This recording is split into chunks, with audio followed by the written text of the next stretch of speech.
What is up, y'all? Back with another one. And in this video, I've got a couple of movies to talk about. Might not be very popular. And then I got a couple new Blu-rays to go over. But before I get into everything, you're probably like, it's Sunday. Why aren't you at work right now? Don't you work on the weekends? Well, I should be at work right now. However, I'm an idiot. And I hurt myself yesterday on the job. Being stupid. A total self-inflicted wound. Yeah, the sliding door on the Amazon van wasn't opening, and I got all pissed off, and I tried to kick it, and like the inside of the door doesn't have a finish on it, so it's just like the raw metal. So there are parts of the metal that stick out that you can like screw shit into, and then there's, empty holes behind it. And when I went to kick it, just banged my knee. So I went to kick it. I was all pissed off because the door got jammed open and it wouldn't open or close. And actually I did that too because I was pissed off because it was like not closing very easily. So I did the whippersnapper on it, and that's where I leave it open. I get going in the van and then hit the brakes and then let the door slam shut. And when I did that, like I just completely broke it. I finished it off and it wouldn't open or close after that. So I'd get it like a foot open and then it would stop and you couldn't get it open anymore. So I was like, F this door, and I went to kick it, and like the majority of my foot went into one of the holes, and my toes caught the edge of the metal and just bent my toes straight back.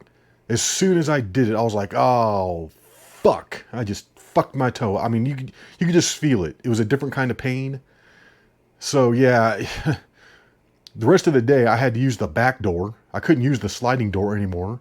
I was like way up in Wyoming. I live in Colorado. I was delivering way up in Wyoming, so there was no one that could come bring me a new van or anything. I was pretty much on my own. So I had to use the back door the whole rest of the day. It sucked. I was limping around using the back door. I was pissed off. It's like 98 degrees up there, which was actually cooler than in Colorado. I think in Colorado it was like 101.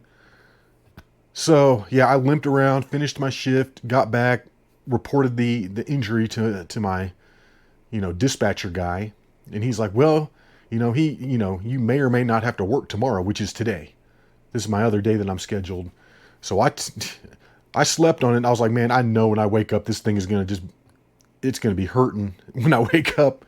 And sure enough, when I woke up, man, like those first couple steps out of bed, especially going down the steps, I was like, dude, this is not good. It's all fat and purple, my whole toes. Yeah, I like that. Like I'm saying, that was a stupid move. I need to control my temper, not kick in the van doors when I get angry. I've done it before. I ripped a whole van door off one time. That thing was totally off the hinges. Check it out.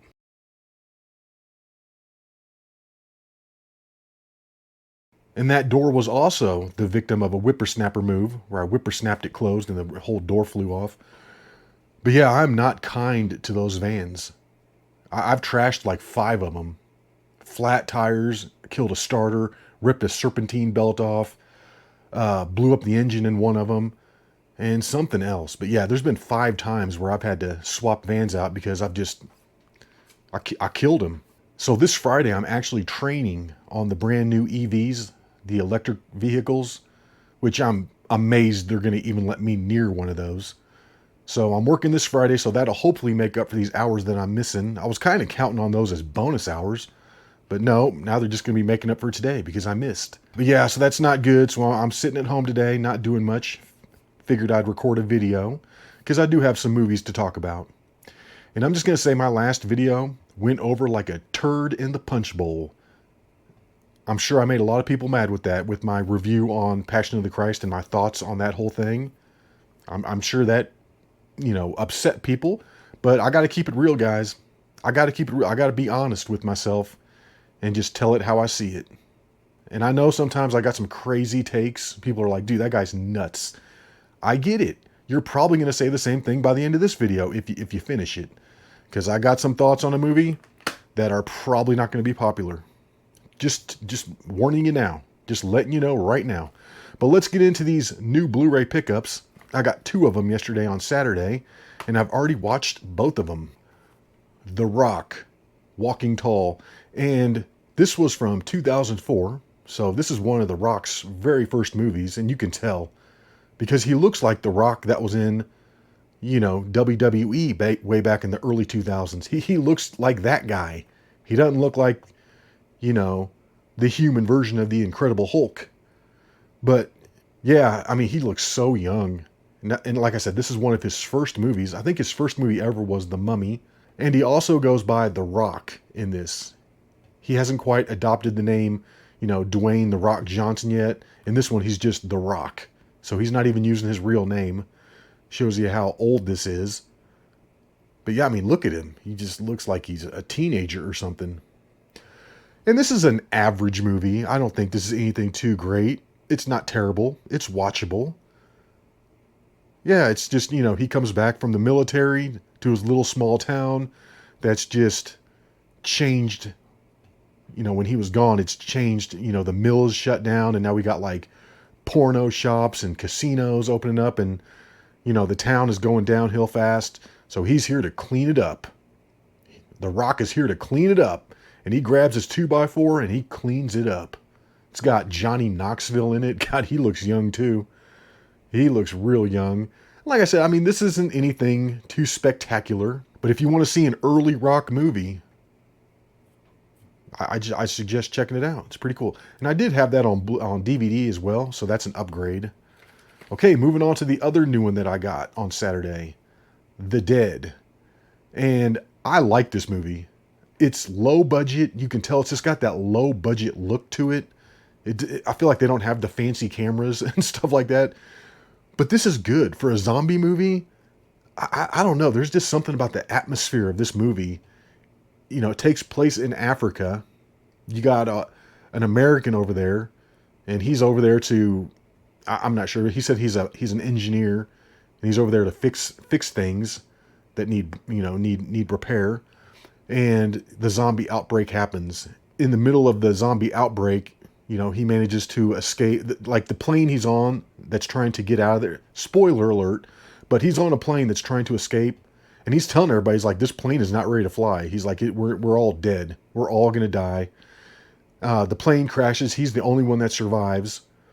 And the rest of the story is just him just trying to live. He gets some weapons. But yeah, he's in Africa. And it's just, the setting of it is just spooky. It's in this hot African setting. And everywhere you just got these African zombies walking around. I mean, they're just everywhere. But in this movie, they're the slow zombies. They don't run. They're not super crazy. They walk real slow, but they're just everywhere. It's kind of spooky. And along the way, he comes across a village that got attacked, and he ends up repairing this little piece of shit truck. This little truck, and he throws the wheel on there. He puts gas in it. He gets it ready to go, and so he's off, and he's driving around in this little truck, and he's just trying to survive. And along the way, he runs into a African soldier who left his unit to go try and save his family in some village. And of course, his wife, she didn't make it, but his son did. So he's looking for his son. Anyways, they team up. So you got the American and the African soldier, and they're in the little truck, and they're just trying to survive, and they're trying to keep the little truck going the whole time. They got to find gas, they got to find water to put in the radiator. And all that kind of stuff. And it's just, their little survival story, and they're trying to get to the military base at the end. And it's just good. Like I said, it's just the atmosphere of it. They're under constant attack. It just makes you feel like you're there or something. I don't know. Like I said, it's low budget, but it's well done. It's well done. I think this is a good, highly underrated zombie movie. If you haven't seen it, I'd suggest, if you're into zombie movies, check this out for sure. Okay, let's get into the other reviews now. These are ones that I had previously owned. And first one, right off the bat, old school unrated. And when I got this a few days ago, I was ranting and raving about how much I laughed in the theater when I saw this originally. Maybe that was the weed. Maybe that was the marijuana making me laugh, because I watched this again, and maybe I've just seen it too many times, but it just wasn't that funny. I mean, it had its moments. Like when Will Ferrell shoots himself in the neck with the dart, That's hilarious. That will never get old. I don't care. I could watch that scene 100 times and I would laugh 100 times. It's so funny. It's so funny. You're crazy, man. You're crazy. Like the way they slow his voice down and it makes it all deep. You're crazy, man. You're crazy. And just like he's walking around, knocking those kids out the way. And the part where he like runs into the camera and it gets all out of focus. Dude, that is so funny. That whole part is hilarious. But other than that, I don't know. I really didn't laugh that much. I mean, it was enjoyable, but I wasn't laughing, like I did the first time when I saw it. Like I said, I think that had probably something to do with substance abuse. That's my guess. But this is good. I mean, it's all right. Will Ferrell isn't even the main guy. Luke Wilson and Vince Vaughn, I'd say, have probably bigger roles. Yeah, Vince Vaughn's pretty funny. I didn't think he was as good when I first saw it. However, I appreciated him more watching it this time around. So, yeah, it's good. I mean, it's all right. It's all right. I'd say this is one of Will Ferrell's better comedies, too. The other ones I like from Will Ferrell are The Other Guys and Step Brothers. Step Brothers is probably my favorite. Man, that is funny. With him and John C. Reilly, that is a funny movie. But yeah, that old school, I'd probably give that maybe a 5.5 out of 10. Really wasn't that great watching it, years and years later. I feel like it didn't hold up that well. And now let's get into the one that's going to ruffle some feathers. Okay, I know this is going to anger people, but I just got to tell it how I see it. So let's just get into it. Out of my best of horror 10 film set, I watched The Shining. I figure I got to give that another chance because everybody always talks about that being one of the best horror movies of all time. And I do not understand that. I cannot fathom how people think. I mean, The Dead is better than The Shining. I do not enjoy that movie. I think it's boring as hell. It's terribly boring. It's just all dialogue. Everybody delivers their lines so slowly. Shelley Duvall is atrocious. She's like watching cardboard act. I'm not kidding. She is terrible. Like, how can anybody think that that's a good performance when she delivers all of her lines like she's just trying to remember them? Yeah, and Jack came in and, he grabbed the child a little hard and pulled his arm out of the socket. That's just what happens sometimes. Like, oh my God. Like, I realize it's Stanley Kubrick, so anything he does is going to be, the greatest thing since sliced bread. But the spooky music, which is good, I'll admit it has good music, and the artsy fartsy camera angles only go so far. They only go so far. The movie is boring as hell. Like that whole scene where the black guy, what's his name? Dick Halloran. So funny too. When they show him in his room and he's got those like naked chicks, those naked black chicks pictured on his wall, and the one has an afro that's like this big. Dude, that's funny. You gotta admit, that is funny. But yeah, when he's talking to the kid, God, I was like, I'm gonna fall asleep during this. This is so boring, man. This is like the longest scene where he's talking to him about how to shine and the shining and all that kind of stuff. Oh my God. Oh my God. And what happens at the end? Does the ghost let Jack out of the freezer? The ghost lets him out of the freezer? Like, God, I don't understand the movie. I mean, I get it. If you're a frail woman or a child, maybe it's a little more terrifying. But any other man in that situation, are you really going to be that afraid of Jack Nicholson and his goofy, scary faces? Like, dude, this movie is so boring. Give me a freaking break. How can this be considered one of the best horror movies of all time? Dude, The Shining remake that was the made-for-TV Shining, that was better. It had the guy from Wings, had Rebecca De Mornay in it, and then some terrible child actor. Oh God, that child actor was atrocious. But that movie was more enjoyable. At least I could, they filmed the thing in Estes Park at the Stanley in Estes Park. You could tell they filmed the whole movie there. because that's only about 30 minutes away from where I live. And I could tell exactly where they were in every outdoor scene. I could name all the mountains in the background. I've got videos for all of them on my hiking channel. And it was just, maybe that's why it made it more entertaining. But yeah, the made for TV Shining is so funny because at the beginning, when it shows them like driving, supposedly driving to the hotel, they're totally driving up 7 Highway right outside of Estes Park, right in front of Lily Mountain. There's a big notch in the rocks that's cut out, and that's right where they come through and pull over. Because they're going so slow in their piece of shit Volkswagen, they're blocking up all the traffic behind them, which does happen in reality, and it is super annoying. And when they finally pull off, everybody's like honking at them and stuff. But right there, that notch in the rocks, I've driven through that thing probably 500 times. I've hiked right next to it before. So it was totally, I don't know, nostalgic to me to see that. And then not to mention, they filmed the whole thing at the Stanley, which is where they filmed, I guess, the indoor sections of the original Shining was in the Stanley Hotel. When I visited there one time, I got this red rum shot glass. I thought it was a pretty cool shot glass. It's just black, says red rum on it. This thing was like $12. Okay, this is nothing special, but it was $12.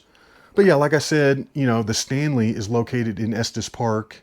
Really cool. And that's where they filmed the made-for-TV one. And I did notice in the original Shining, when it shows them at their original apartment before they go to the Overlook Hotel, they show a shot, like an outside shot of their apartment, and that's totally Boulder. Totally Boulder, Colorado. I know they mention it later on in the movie, but as soon as I saw that shot, I was like, oh, that's Boulder. They're the Flatirons. I've hiked all those. That's awesome. Like I said, I think the made-for-TV one is slightly better, and even that's not that great.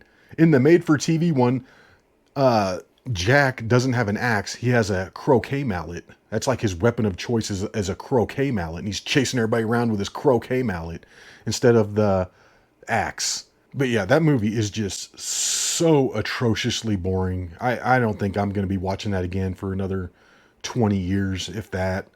Maybe I'll give it another chance in 20 years and try and find out what the hype is about with that movie, but I just don't get it. I mean, the movie doesn't even have an interesting scene until Jack finally goes off on his wife when he's in there typing, and she's like, oh, do you want me to come in and bring you some sandwiches later? He's like, when you come in here, you distract me. He's like, get the fuck out. I mean, finally when he starts being a psycho, does the movie get a tad bit interesting. But up until that part, no joke, I had to take like 10 breaks. I had to just like pause it, look through my phone, start it up again, because it was just not holding my attention at all. Yeah, like I said, you take Jack Nicholson out of that, you take out Stanley Kubrick as the director, and no one even remembers that movie. It's totally forgettable. Totally forgettable. I'd probably give that like a 4.5 out of 10. That's just me, though. That's just me. So, like I said, I'm probably going to lose more subscribers with this video, but it is what it is, guys. Like I said, I got to keep it real for you and tell you what I think. But anyways, that's about all I've got. Hopefully you enjoyed it. And until the next one, y'all, peace.